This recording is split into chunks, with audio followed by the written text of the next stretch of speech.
Colinas de Golã, Israel, fronteira com a Síria, outubro de 1973.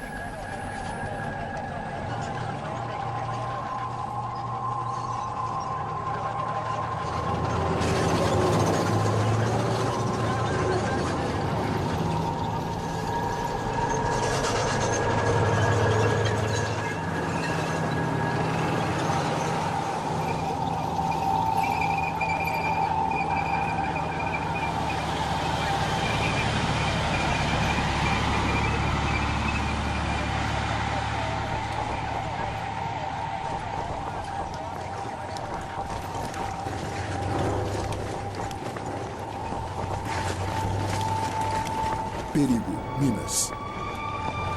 עצרו! עצרו, אנחנו בשדה מוקשים! סמק! לא עושים עכשיו. שקט אילן, אתה רוצה להוביל לפה את כל הצבא הסורי? זהו, אין כבר דרך חזרה. אבל אין שום סיכוי שנצא מהשדה מוקשים הזה בחיים. נו, לפחות נעמוד כולנו ביחד. זה לא מצחיק רק. יש כאן איזה 100,000 מוקשים. לא חייבים לזחול את הדרך שלנו החוצה. קדימה, להוציא את הכידונים ולעשות מה שלמדנו בתרגולת. קדימה, ברגע שמגיעים למוקש, אנחנו חופרים סביבו, מוציאים אותו בזהירות ומנטרלים אותו. זאת הדרך היחידה שלנו לצאת מכאן. קדימה. אם לא נספיק עד הזריחה... אנחנו נספיק עד הזריחה. קדימה. לפעול בזהירות.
Uma cidade americana, dias de hoje.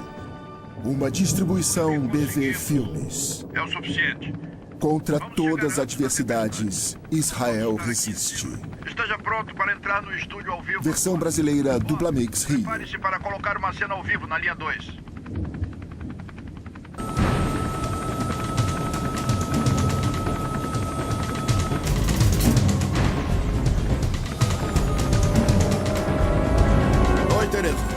O Bob disse que a filmagem foi ótima. Ele quer que você faça uma cópia para Sheila a caminho do aeroporto. Não há descanso para o perverso. O quê?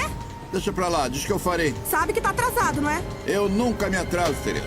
Vamos lá, Michael. Tchau, Tereza. Tenha uma boa viagem.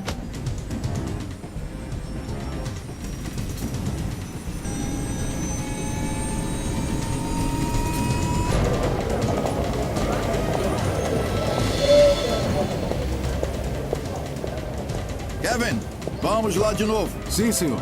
Quero que dê isso a Sheila. São as cópias para a edição do jornal de hoje. Enviarei daqui do aeroporto mais tarde. Tá bom. Achei que o senhor não ia conseguir. Eu sempre consigo, Kevin. Tá certo.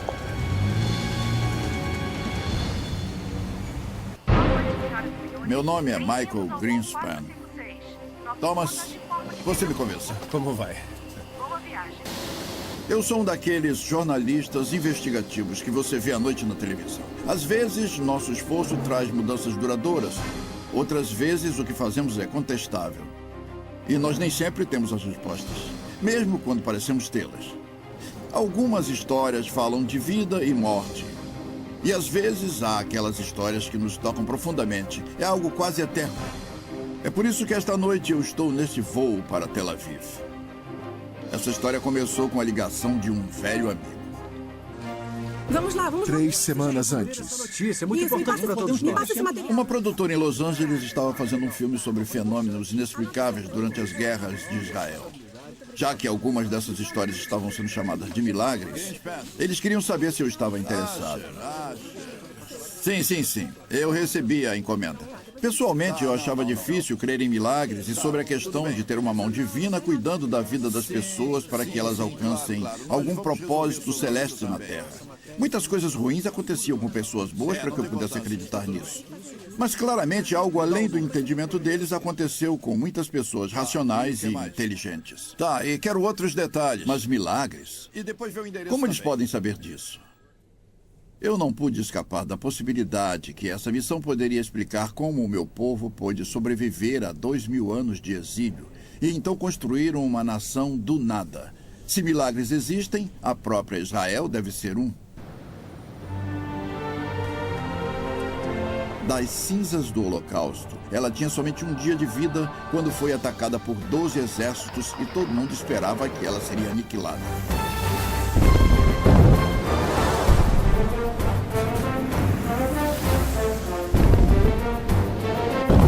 Tinham um tanque e 5 canhões para enfrentar o ataque. E mesmo assim Israel venceu. Como? Sempre que Israel é atacada, o Pentágono e os líderes do Kremlin declaram que a derrota é inevitável. Os militares especialistas nesse ponto não estudam as guerras de Israel porque seus resultados são apenas impossíveis. Mas as anomalias não acabam no campo de batalha.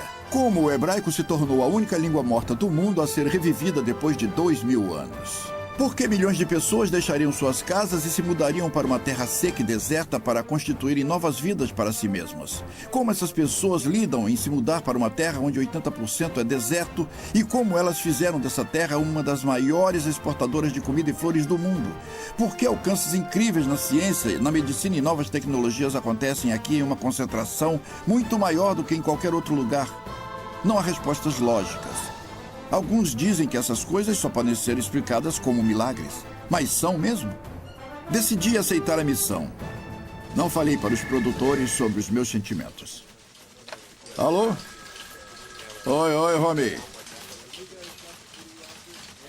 Sim, eu quero conhecer quanto mais eu puder.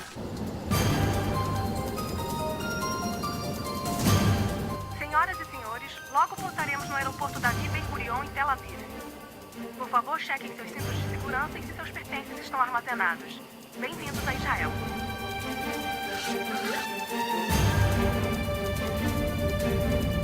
Na verdade, essa não é a primeira vez em Israel. Eu já estive aqui muitas vezes fazendo reportagens para a CNN, BBC e muitas outras.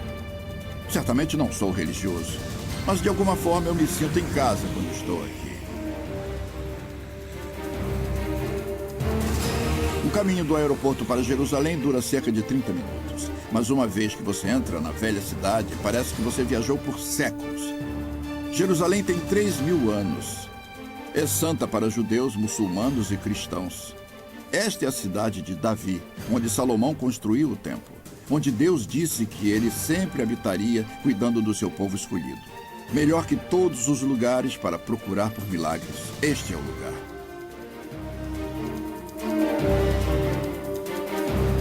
Estou no American Colony Hotel, como sempre. É o lugar favorito de escritores e jornalistas que estão trabalhando em Israel. Talvez porque seja um lugar que faz parecer que nós estamos em casa. Eu fico aqui porque não há outro lugar que me faça sentir mais como se eu estivesse bem na Palestina da virada do século.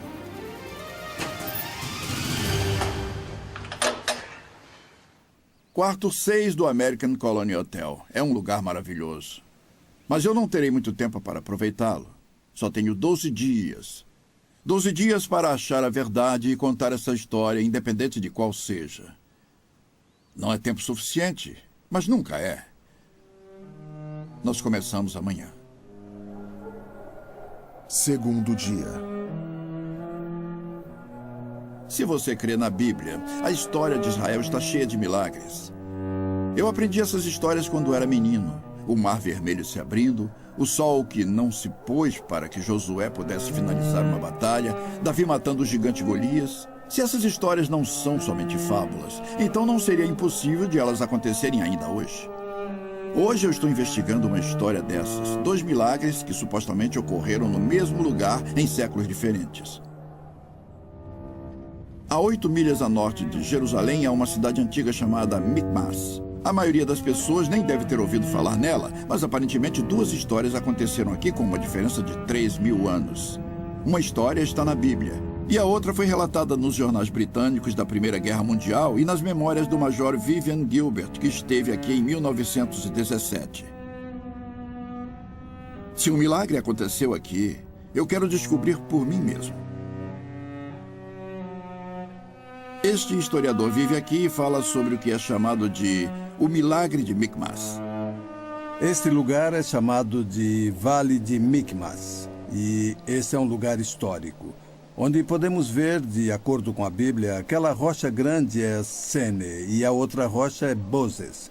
E aqui nós temos a história viva fluindo desse lugar. Também me encontrei com o historiador Yehuda Noblar, que estudou os eventos que aconteceram aqui. Há muitos anos, este era um dos principais caminhos para ir de Jericó a Jerusalém. Na história mais recente, foi usada pelos britânicos. Em 1917, o mundo estava em guerra.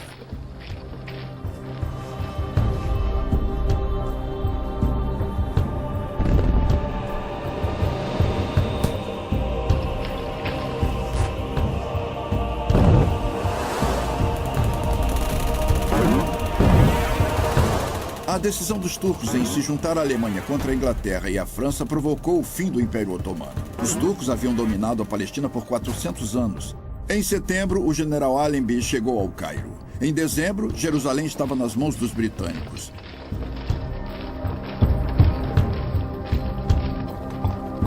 Em 9 de dezembro, Allenby chegou ao portão de Jaffa, em Jerusalém. Ele desceu do cavalo e percorreu a cidade a pé. E declarou: "Não venho como conquistador, mas como um peregrino."